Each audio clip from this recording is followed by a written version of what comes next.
Good morning, everyone. I'm Chantel, and this is Let's Talk HBCU. Thanks for listening in today.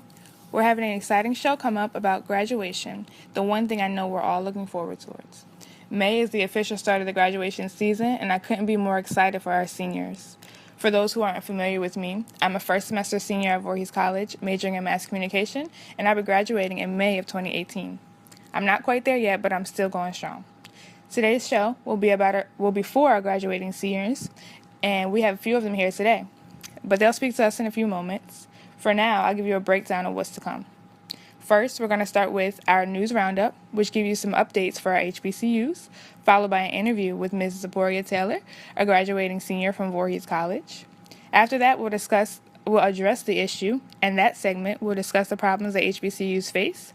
Then I'll tell you about some of the top paying cities for HBCU grads. And finally, we'll talk a little bit about the HBCU experience. Stay tuned for what's next.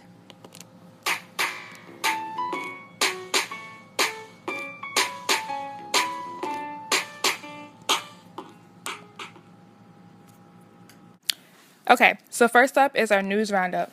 Let's see what's new with our HBCUs. Next weekend, I'll get to see the actress Jasmine Guy at Voorhees College. She starred in the popular TV show A Different World as Whitley Gilbert. That show was a spinoff of The Cosby Show and was about him in college, a predominantly black and fictional university. If you didn't know, the show addressed the issues that HBCUs face then and now. Guy will be the commencement speaker for Voorhees next weekend. Hopefully, she shares some of those lessons that I learned from her character in the show and some from her personal life. Don't forget to come out and support the new graduates of Voorhees College on May 6, 2017 at 11 a.m. in the Leonard E. Dawson Center. In other news, Clark Atlanta University will be graduating its youngest STEM student, Ronald McCullough Jr. The 19-year-old will graduate with honors with a Bachelor's of Arts degree in biology, a full 2 years ahead of his classmates. He arrived at CAU at just 16 years old after graduating early from Maynard Jackson High School in Atlanta and skipping the second grade.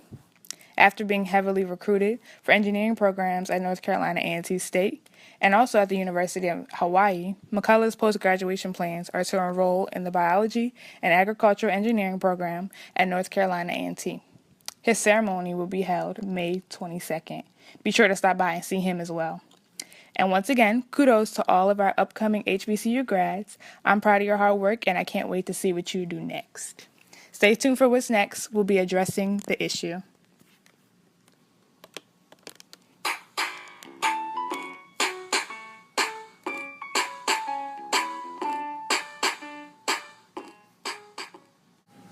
So before we move on to our interview, I think it's time to address the issue. Today's topic is HBCUs, are they necessary? Since the nation's predominantly white schools have begun accepting students of color, HBCUs have constantly been called unnecessary. And I don't see why this is still a question or why it still needs an answer, but HBCUs are still as relevant today as they've always been.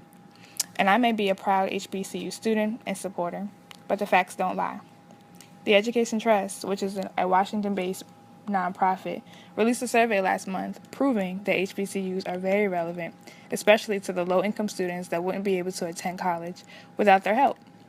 While these schools are looking for students who are better prepared, they understand and they pride themselves on helping students from challenging backgrounds. Roughly half the nation's 105 HBCUs have a freshman class where 3/4 of the students from low-income backgrounds that couldn't afford the school are getting an education, while just 1% of the 676 non-HBCUs can say the same.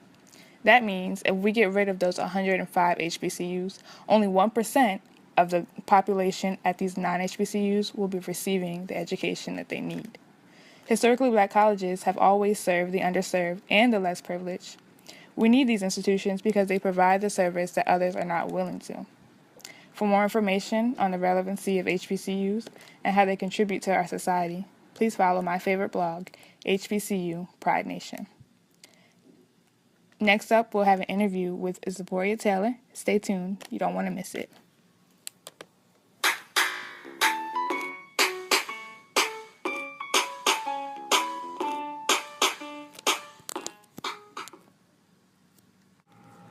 And welcome back.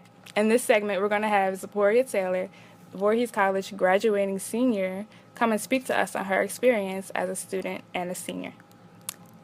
Hi, Zipporah. How are you? Finding yourself. I'm good. Thank you for doing this interview with me. You're welcome. So, my first question is, how does it feel to be a graduating senior? Well, it still feels unreal. It feels like it's not even approaching, even though it's like a week away.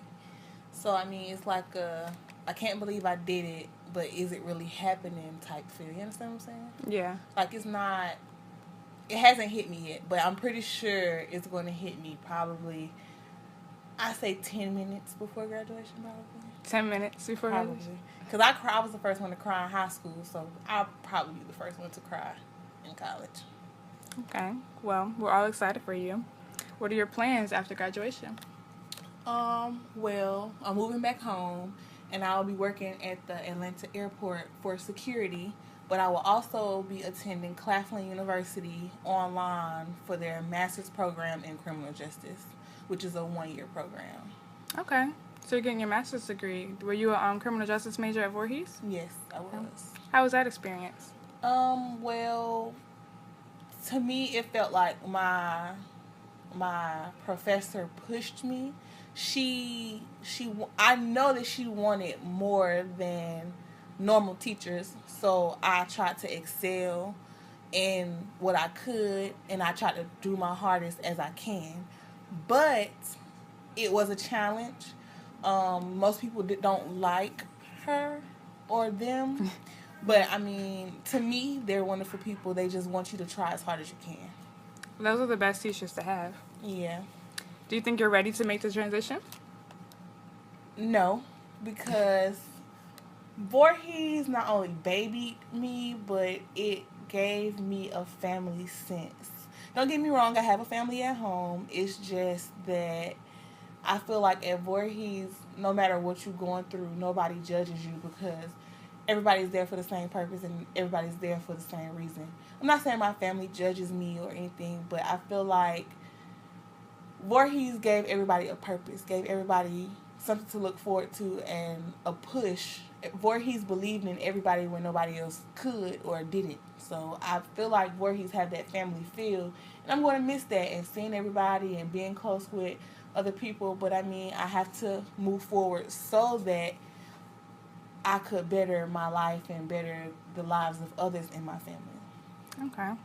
So you think Voorhees prepared you for your next step in life? Yes, I believe my Voorhees family, my professors, my peers, my sisters, everybody supported me and gave me, I think, a nice guide on how to survive out of Voorhees. But it's still going to be hard because I'm still going to miss Voorhees. What about Voorhees are you going to miss? Just the way that the faculty and staff, they treat you like a family.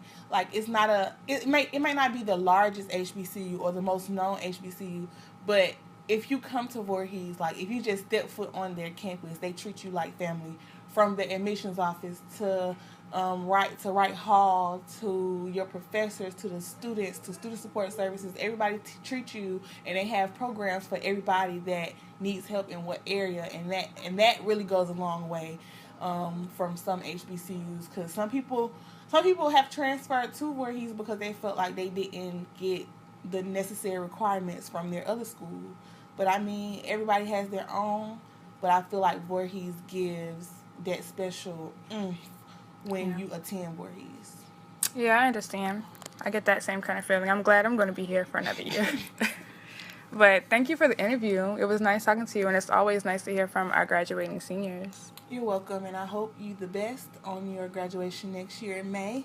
I will be there, and I will always be around. Okay, thank you. You're welcome. If you're a recent or upcoming HBCU grad, I know you want to hear what's next. We're discussing some of the top paying cities for minorities.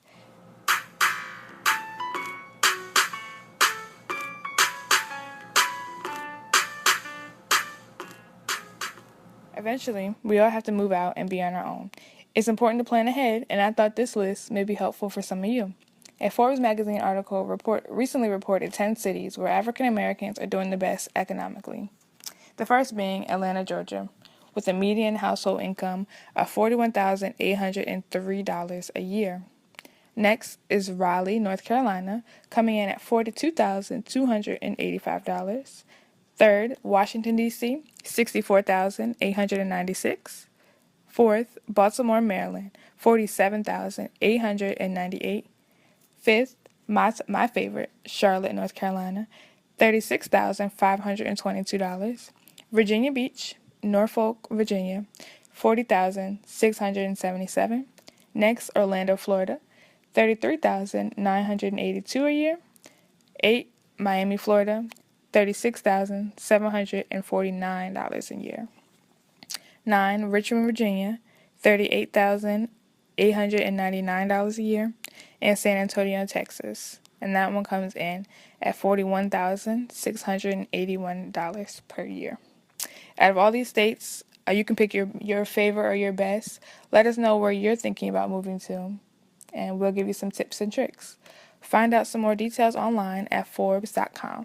And stay tuned for what's next. We have a discussion about the HBCU experience.